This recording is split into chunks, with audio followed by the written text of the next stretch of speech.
ఎంతవరకు ఇది అవుతుందో మాట్లాడదాం. వీడు ఏమైనా ఇది అయితే మరి చేద్దాం ఇక మళ్ళీ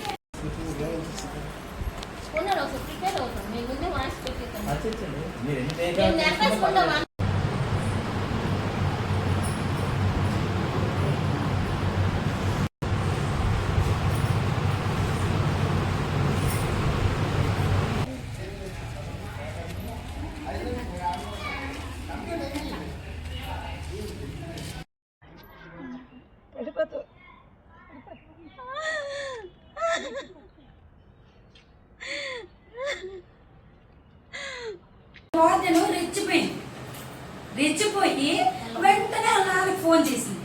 ఫోన్ చేస్తే అన్నా స్పీడ్గా వచ్చాడు. వచ్చి లాంచ్ అది ఇది అని చెప్పి కాలుతో ఒక్క టాప్ అన్నాడు. తనేసరికి ఇక్కడ పడిపోయి కనెక్ట్. 10 ఏళ్ళుగా పనిచేస్తున్నాను సార్ ఆయమ్మగా. అక్కడ ఈ మధ్య నా మీద లేనిపోని రూమర్స్ అని పెట్టి అడప శ్రీను వాళ్ళ పాప నా మీద మీడియా కొరకు ఇచ్చి రెండు ఉద్యోగాలు చేస్తుందని లేనిపోనివన్నీ కల్పించారు సార్. కడుపులోనూ ప్రైవేట్ పార్ట్లోనూ తన్నేసాడు.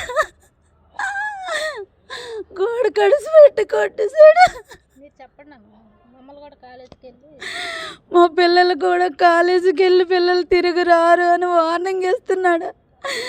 నాకు భయంగా ఉంది. నాకు న్యాయం జరగకపోతే మా పిల్లలు నేను చచ్చిపోతా. అడవసి నారాజకాలు ఎవరు భరించలేకపోతున్నాం ఊర్లోన.